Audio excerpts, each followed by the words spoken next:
हैं क्या दिया है, भारतीय संविधान का भाग 3 ये किससे संबंधित है, बताइए। भारतीय संविधान के जो भाग 3 है ये किससे संबंधित है, तो साथ ही याद रखिएगा मौलिक अधिकार से है। ऑप्शन क्या हो जाएगा, बिल्कुल करेक्ट ऑप्शन हो जाएगा। क्या आप हमें बता सकते हैं कि मौलिक अधिकार किस देश से संविधान से लिए गए हैं, कमेंट बॉक्स में बताइए, क्योंकि आपके पेपर में दूसरे शिफ्ट के 21 अक्टूबर के दूसरी शिफ्ट में सवाल पूछा गया था। ओके, चलिए नेक्स्ट नंबर आपका देखते हैं। क्वेश्चन नंबर देखिए सेकंड क्या दिया है, निम्नलिखित में से कौन सी उत्तरी अटलांटिक महासागर में एक समुद्री धारा है, तो उत्तरी अटलांटिक महासागर में एक समुद्री धारा है जो कि साथ ही गल्फ स्ट्रीम है, तो बी ऑप्शन यहाँ से क्या आ जाएगा हम लोग का, बिल्कुल राइट ऑप्शन हो जाएंगे। चलिए नेक्स्ट नंबर बढ़ते हैं। क्वेश्चन नंबर देखिए थर्ड क्या दिया है, राज्यसभा द्वारा धन विधेयक पारित करने की अधिकतम अवधि क्या होती है, तो साथ ही जो राज्यसभा के सदस्य होते हैं उनके कार्यकाल आप सभी को पता होगा 6 वर्षों को होता है, और राज्यसभा का गठन से संबंधित अनुच्छेद कितना है, तो अनुच्छेद 80 है, ये बात याद रखिएगा। तो राज्यसभा द्वारा धन विधेयक पारित करने की अधिकतम अवधि कितनी होती है, तो 2 सप्ताह होती है, 14 दिन होती है, तो यहाँ से बी ऑप्शन का आ जाएगा हम लोग का, बिल्कुल राइट ऑप्शन हो जाएंगे। चलिए नेक्स्ट नंबर देखते हैं। क्वेश्चन नंबर देखिए साथी 4 क्या दिया है, भारत में अधिकतम भूमि निम्नलिखित में से किस उद्देश्य के लिए समर्पित है, तो भारत में जो सबसे अधिक भूमि साथी किस उद्देश्य के लिए समर्पित है, तो आप सभी को पता होगा भारत एक कृषि देश है, तो सी ऑप्शन क्या आ जाएगा यहाँ से हम लोग का, बिल्कुल राइट ऑप्शन हो जाएंगे। चलिए नेक्स्ट नंबर बढ़ते हैं। क्वेश्चन नंबर देखिए साथी 5 क्या दिया है, बंगाल के किस गवर्नर ने सरकार की दोहरी शासन प्रणाली शुरू की थी, तो बंगाल के किस गवर्नर ने सरकार की दोहरी शासन प्रणाली शुरू की थी, तो साथ ही याद रखिए रॉबर्ट क्लाइव ने किया था, तो सी ऑप्शन क्या आ जाएगा यहाँ से हम लोग का, बिल्कुल करेक्ट ऑप्शन हो जाएंगे। ओके, चलिए नेक्स्ट नंबर देखते हैं आपका। क्वेश्चन नंबर देखिए साथी 6 क्या दिया है, भारत के नवनिर्मित तीसरे सबसे बड़े बाघ रिजर्व का नाम बताइए। चलिए बताइए, भारत के नवनिर्मित तीसरे सबसे बड़े बाघ रिजर्व का नाम बताइए, तो साथ ही याद रखिए गुरु घासीदास तमोर पिंगला टाइगर रिजर्व है, तो यहाँ से बी ऑप्शन क्या आ जाएगा हम लोग का, बिल्कुल राइट ऑप्शन हो जाएंगे। ओके, नेक्स्ट नंबर आपका देखते हैं। क्वेश्चन नंबर देखिए साथी 7, और भारतीय समाजवाद किस प्रकार का समाजवाद है, तो भारतीय समाजवाद किस प्रकार का समाजवाद है, तो साथ ही याद रखिए लोकतांत्रिक समाजवाद है, सी ऑप्शन क्या आ जाएगा यहाँ से, बिल्कुल राइट ऑप्शन हो जाएंगे।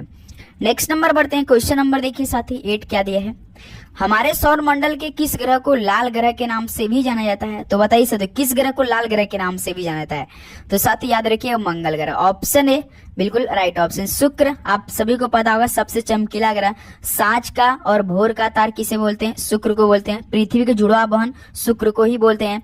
सबसे गर्म ग्रह किसे बोलते हैं, तो शुक्र को। बुध सबसे छोटा, बृहस्पति सबसे बड़ा, ये बात याद रखिएगा। शनि बाह्य ग्रह बोला जाता है। ये सब 4 से 5 फैक्ट याद रखिएगा, आपके पेपर में पूछा जा सकता है। 9 नंबर देखिए, निम्नलिखित में से कौन सा क्षेत्र निर्मित वस्तुओं का उत्पादन करता है, तो कौन सा क्षेत्र निर्मित वस्तुओं का उत्पादन करता है, याद रखिए जो सेकेंडरी टर्सरी होता है, सेकेंडरी माध्यमिक क्षेत्र होता है, तो ए ऑप्शन क्या हो जाएगा, बिल्कुल राइट ऑप्शन हो जाएंगे। ओके, नेक्स्ट नंबर देखते हैं। क्वेश्चन नंबर देखिए साथी 10 क्या दिया है, भारत के किस राज्य में आत्मनी जनजाति निवास करती है, तो भारत के किस राज्य में आत्मनी जनजाति निवास करती है, तो दोस्तों ये एमपी में करती है, मध्य प्रदेश में करती है, तो सी ऑप्शन बिल्कुल राइट हो जाएगा।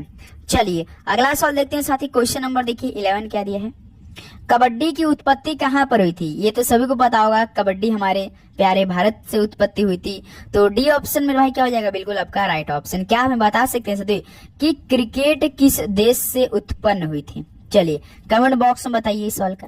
ओके, नेक्स्ट नंबर देखते हैं। क्वेश्चन नंबर देखिए साथी 12 क्या दिया है, भारत में नई आर्थिक नीति कब शुरू की गई, तो भारत में नई आर्थिक नीति शुरू की गई थी साथियों 1991 में शुरू की गई थी, तो डी ऑप्शन क्या हो जाएगा यहाँ से हम लोग का, बिल्कुल करेक्ट ऑप्शन हो जाएंगे। ओके, बिल्कुल उम्मीद करूंगा आपको हर एक क्वेश्चन काफी अच्छे समझ में आ रहे होंगे और आपको यहीं पे याद भी हो जा रहे होंगे। देखिए 13 नंबर देखिए, लोहड़ी का त्योहार निम्नलिखित में से किसका प्रतीक है, तो लोहड़ी का प्रतीक साथियों किसका प्रतीक है, बताइए। जो लोहड़ी का त्योहार होता है ये साथियों केवल सिंगल है, आप देखिएगा सर्दी का अंत और बसंत की शुरुआत का प्रतीक है, याद रखिए सर्दी का अंत हो जाता है और बसंत की क्या हो जाती है, शुरुआत आने लगती है साथी, तो सी ऑप्शन क्या आ जाएगा आपका, बिल्कुल करेक्ट ऑप्शन हो जाएंगे। नेक्स्ट नंबर आपका देखते हैं। क्वेश्चन नंबर देखिए साथी 14 क्या दिया है दोस्त, निम्नलिखित में से किसका गठन भारत के संविधान के अनुच्छेद 280 के तहत गठित किया गया है, तो किसका गठन भारत के संविधान के अनुच्छेद 280 के तहत गठित किया गया है, तो साथी वित्त आयोग का, तो सी ऑप्शन क्या आ जाएगा यहाँ से हम लोग का, बिल्कुल करेक्ट ऑप्शन हो जाएंगे। ओके, नेक्स्ट नंबर बढ़ते हैं। क्वेश्चन नंबर देखिए साथी 15 क्या दिया है, साकार खान को 2012 में पद्मश्री से सम्मानित किया गया था क्योंकि वह किस संगीत वाद्य यंत्र के लिए महान प्रतिपादक है। बताइए साथी, जो साकार खान को 2012 में क्या किया गया था, पद्मश्री से सम्मानित किया गया था क्योंकि वह साथियों कामाचा संगीत वाद्य यंत्र के एक महान प्रतिपादक थे। आपके पेपर में ऐसे पूछेगा कि 2012 में पद्मश्री से सम्मानित किसे किया गया था, जिन्हें संगीत वाद्य यंत्र कामाचा के रूप में जाना जाता था। तो साथी याद रखिए साकार खान, नाम याद रखिएगा आप लोग। ऑप्शन यहाँ से हम लोग का कामाचा भी करेक्ट ऑप्शन हो जाएंगे। ओके, चलिए नेक्स्ट नंबर देखते हैं। आपका क्वेश्चन नंबर देखिए साथी 16 क्या दिया है, निम्नलिखित में से कौन सी नदी अरब सागर में गिरती है। ऑप्शन देखिए और बताइए कौन सी नदी अरब सागर में गिरती है। तो साथी याद रखिएगा नर्मदा नदी है। यहां से बी ऑप्शन क्या हो जाएगा हम लोग का, बिल्कुल राइट ऑप्शन हो जाएंगे। ओके, बिल्कुल। नेक्स्ट नंबर देखते हैं, क्वेश्चन नंबर देखिए साथी 17 क्या दिया है, महात्मा गांधी नई श्रृंखला में नए ₹500 मूल्य वर्ग के बैंक नोटों के पीछे की तरफ किसका एक रूपांकन है। बताइए साथियों, महात्मा गांधी नई श्रृंखला में नए ₹500 मूल्य वर्ग के बैंक नोटों के पीछे की तरफ का एक रूपांकन है। तो साथी याद रखिएगा लाल किला है। तो सी ऑप्शन क्या हो जाएगा यहाँ सबका, बिल्कुल राइट ऑप्शन हो जाएंगे। ओके, बिल्कुल। चलिए नेक्स्ट नंबर देखते हैं। आपका क्वेश्चन नंबर देखिए साथी 18 क्या दिया है, उच्च न्यायालय की पहली महिला मुख्य न्यायाधीश कौन थी। भाई देखिए हर शिफ्ट में अब किसी न किसी जगह के, किसी न किसी राज्य का या स्टेट का साथी आपसे क्या पूछ रहा है, उच्च न्यायालय की पहली महिला मुख्य न्यायाधीश पूछ दे रहा है पेपर में, याद रखिएगा। तो साथी उच्च न्यायालय की जो पहली महिला मुख्य न्यायाधीश थी वो लीला सेठ थी। यहाँ से ऑप्शन क्या हो जाएगा हम लोग का, सी बिल्कुल राइट हो जाएगा। ओके दोस्त, चलिए अगला सवाल देखते हैं। आपका क्वेश्चन नंबर देखिए साथी 19 क्या दिया है, भारतीय राष्ट्रीय कांग्रेस की प्रथम महिला अध्यक्ष कौन थी। तो बताइए साथी भारतीय राष्ट्रीय कांग्रेस की प्रथम महिला अध्यक्ष कौन थी। तो साथी याद रखिएगा एनी बेसेंट है। तो यहाँ से हम लोग का बी ऑप्शन क्या हो जाएगा, बिल्कुल राइट ऑप्शन हो जाएंगे। ओके, चलिए अगला सवाल देखते हैं। आपका क्वेश्चन नंबर देखिए साथी 20 क्या दिया है, सारनाथ में शेर की राजधानी निम्नलिखित में से किस राज्य से संबंधित है। तो सभी को पता होगा जो साथी सारनाथ में शेर की राजधानी के रूप में किस राजा को जाना जाता था या संबंधित है, अशोक। अशोक याद रखिएगा साथी। ऑप्शन भी क्या आएगा, बिल्कुल आपका राइट ऑप्शन होने वाला है। ओके, नेक्स्ट नंबर देखते हैं। क्वेश्चन नंबर देखिए साथी 21 क्या दिया है, शीतल पेय में निम्नलिखित में से कौन सी गैस दबाव में मौजूद होती है। तो साथी जिस तरह से अभी तक एसएससी ने एमटीएस का पेपर बनाया है, चाहे साथी आपका पहले सप्ताह से क्यों ना, जब से स्टार्ट हुआ एग्जाम 30 सितंबर, फिर उसके बाद 1 अक्टूबर, फिर उसके बाद साथी 7, 8, 9 दूसरा सप्ताह का पेपर, फिर उसके बाद 14, 15, 16, 17, 18 इन 5 दिनों का, फिर उसके बाद साथी 21, 22, 23 अभी आपका एग्जाम इस समय साथी एंड है, मतलब कि अभी क्लोज हुआ है, समाप्त हुआ है। अभी पेपर आने वाला बाकी है। अभी इस समय साथियों रुका हुआ है, छुट्टी है। तो जब अब देखिए सबसे अधिक पेपर का जो सवाल का लेवल अच्छा आया था वो साथी चौथे सप्ताह के यानी 21, 22, 23 वाले शिफ्टों का पेपर जब हुआ वो बहुत इजी आया। अब देखिए जिनका एग्जाम आने वाले शिफ्टों में है साथी वो थोड़ा सा अच्छे लेवल के बन के तैयारी जाए, क्योंकि उनके सवाल लेवल का सवाल थोड़ा सा हार्ड पूछा जा सकता है साथी, याद रखिएगा आप लोग। तो साथियों शीतल पेय में कौन सी गैस दबाव में मौजूद होती है। तो कार्बन डाइऑक्साइड होती है, CO2 होती है। सी ऑप्शन बिल्कुल राइट हो जाएगा। सबसे अधिक साथियों सवाल जो सबसे मतलब कि इजी बन रहा है वो सेकंड शिफ्ट का, चाहे आपका 30 से लेकर 23 अक्टूबर तक पेपर क्यों ना हो गया हो साथी, पूरे सेकंड शिफ्ट का पेपर इजी आ रहा है। तो उनका नॉर्मलाइजेशन जरूर होगा साथी, जिनका पेपर इजी लेवल में पड़ा, जिनका थर्ड शिफ्ट में पड़ा है साथी, यानी फर्स्ट और थर्ड शिफ्ट में पड़ा है, उनका पेपर भी नॉर्मलाइजेशन होगा, क्योंकि सबको बराबर किया जाता है। तो हरियाणा राज्य में कौन सा प्रसिद्ध युद्ध अहमद शाह अब्दाली तथा मराठों के बीच लड़ा गया था। एक पूरा हम अभी उसी पे काम कर रहे हैं, पूरा 30 तारीख से लेकर 23 अक्टूबर तक पेपर में जो आपका शिफ्ट में सवाल पूछा गया पूरा उसका एनालिसिस अभी कर रहे हैं, उस पे काम चेक कर रहे हैं। वो एक वीडियो आपको जरूर प्रोवाइड करने वाले हैं। तो हरियाणा राज्य में कौन सा प्रसिद्ध युद्ध अहमद शाह अब्दाली तथा मराठों के बीच युद्ध लड़ा गया था। तो साथ ही पानीपत का तीसरा युद्ध। तो हम आपसे पूछना चाहेंगे पानीपत का तीसरा युद्ध किस वर्ष में लड़ा गया था, कमेंट बॉक्स में बताइए आप लोग। ओके, चलिए नेक्स्ट नंबर आपका देखते हैं। क्वेश्चन नंबर देखिए साथी 23, नाट्य लोकनृत्य किस राज्य में किया जाता है। तो नाट्य लोकनृत्य साथी याद रखिएगा हिमाचल प्रदेश में किया जाता है। डी का ऑप्शन क्या हो जाएगा हम लोग का, बिल्कुल करेक्ट ऑप्शन हो जाएंगे। ओके, चलिए अगला सवाल देखते हैं। आपका क्वेश्चन नंबर देखिए 24 क्या दोस्त, निम्नलिखित में से किस विटामिन की कमी से घाव अत्यधिक रक्तस्राव होता है। तो किस विटामिन की कमी से घाव अत्यधिक रक्तस्राव होता है। तो साथ ही विटामिन के वजह से होता है। डी क्या हो जाएगा आपका यहाँ से, बिल्कुल राइट ऑप्शन हो जाएंगे। चलिए नेक्स्ट नंबर देखते हैं। क्वेश्चन नंबर देखिए साथी 25 क्या दिया है। भारत में प्रवाल भित्ति कोरल रीफ के अंतर्गत सर्वाधिक क्षेत्र निम्नलिखित में से किस राज्य क्षेत्र में है।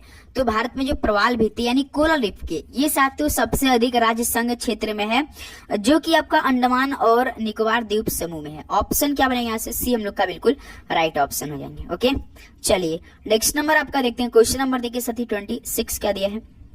निम्नलिखित में से कौन मौद्रिक नीति का मात्रात्मक उपकरण नहीं है। तो साथी मौद्रिक नीति का जो मात्रात्मक उपकरण नहीं है वो नैतिक दबाव नहीं है। तो यहाँ से ऑप्शन क्या बनेगा आपका? डी बिल्कुल राइट ऑप्शन हो जाएंगे। ओके चलिए नेक्स्ट नंबर आपका देखते हैं। क्वेश्चन नंबर देखिए 27। ये सवाल आपके परीक्षा के लिए इंपॉर्टेंट बनेंगे। देखिए वह न्यूनतम और अधिकतम आयु कितने वर्ष है जिसमें कोई अभिदाता अटल पेंशन योजना में सम्मिलित हो सकता है। बताइए सदी वह न्यूनतम आयु या अधिकतम आयु कितने वर्ष है जिससे कोई अभिदाता अटल पेंशन योजना में सम्मिलित हो सकता है। तो साथ ही 18 वर्ष और 40 वर्ष याद रखिएगा। बी ऑप्शन यहाँ से बिल्कुल करेक्ट ऑप्शन हो जाएंगे। चलिए नेक्स्ट नंबर आपका देखते हैं। क्वेश्चन नंबर देखिए साथी 28। लक्ष्य सेन एवं किदाम्बी श्रीकांत निम्नलिखित में से किस खेल से संबंधित है। तो साथी लक्ष्य सेन एवं किदाम्बी श्रीकांत ये किस खेल से संबंधित रखती थी। तो ये बैडमिंटन से रखते थे। तो बी ऑप्शन क्या आ जाएगा मेरे भाई? यहाँ से आपका बिल्कुल करेक्ट ऑप्शन हो जाएंगे। ओके चलिए अगला सवाल देखते हैं। आपका क्वेश्चन नंबर देखिए दोस्त 29 क्या दिया। भारत के संविधान के अनुच्छेद 32 और 226 के तहत कितने प्रकार की रीट जारी की जा सकती है। तो साथ ही भारत के जो संविधान के अनुच्छेद 32 और 226 के तहत कितने प्रकार की रीट जारी की जा सकती है। तो टोटल साथी आपका 5। तो ऑप्शन क्या बनेगा? सी बिल्कुल राइट ऑप्शन हो जाएंगे। ओके चलिए अगला सवाल देखते हैं। आपका क्वेश्चन नंबर देखिए साथी 30 क्या दिया है। सिलेंट्रेटा यानी निडारिया का उदाहरण इनमें से कौन सा नहीं है। तो सिलेंट्रेटा यानी निडारिया का उदाहरण इनमें से कौन सा नहीं है साथी। तो पहले देखेंगे कौन कौन है। तो हाइड्रा, समुद्र फूल, जेलीफिश ये आपका निडारिया का उदाहरण है, लेकिन साइकेन अनस ये नहीं है। ऑप्शन ए क्या हो जाएगा? सबका बिल्कुल राइट हो जाएगा। ओके चलिए नेक्स्ट नंबर बढ़ते हैं। क्वेश्चन नंबर देखिए साथी 31 क्या दिया है। निम्न में से कौन से प्राचीन राजा भारतीय नेपोलियन के नाम से जाने जाते हैं। तो साथी कौन प्राचीन राजा भारतीय नेपोलियन के नाम से जाने जाते हैं। तो समुद्रगुप्त। ऑप्शन क्या हो जाएगा? यहाँ से करेक्ट हो जाएगा बी ऑप्शन। ओके दोस्त तो साथी आप सभी लोग जितने चैनल पे नए आ रहे हैं तो साथी आप लोग सब्सक्राइब जरूर करेंगे, क्योंकि देखिए यार आप लोग का एक ही लाइक हमें बहुत मोटिवेट करता है और हम आप लोग के लिए दिन रात क्लास तैयार करने में लगे रहते हैं। ऐसा एक भी दिन नहीं होता है कि हम आप लोग के लिए क्लास प्रोवाइड नहीं करें। इसमें हम लाइव इसलिए क्लास नहीं ले पा रहे साथी, थोड़ा सा प्रॉब्लम चल रही इसलिए हम लोग क्लास भी नहीं कर पा रहे। लेकिन हाँ साथी हमने डेली के डेली आपको क्लास जरूर प्रोवाइड कर रहा हूँ। लाइव न ले पा रहे हैं लेकिन तो क्लास तो बिल्कुल सेम टाइम से प्रोवाइड कर रहे हैं। ओके इसलिए आप लोग चैनल पर नहीं तो सब्सक्राइब करके नोटिफिकेशन जरूर ऑन करेंगे और लाइक जरूर कीजिएगा दोस्त। अपने दोस्तों में जरूर शेयर कीजिए जिनका एग्जाम अभी बाकी है। देखिए 32 भारतीय संविधान के कौन सा भाग राज्य विधान मंडल से संबंधित है। तो साथ ही भारतीय संविधान का कौन सा भाग राज्य विधान मंडल से संबंधित है। तो भाग 6 साथी बी ऑप्शन क्या आ जाएगा? आपका बिल्कुल करेक्ट ऑप्शन हो जाएंगे। चलिए नेक्स्ट नंबर बढ़ते हैं। क्वेश्चन नंबर देखिए साथी 33 क्या दिया है। पहला एशियाई खेल कहाँ शुरू हुआ था। तो पहला एशियाई खेल साथी आपका स्टार्ट हुआ था भारत में।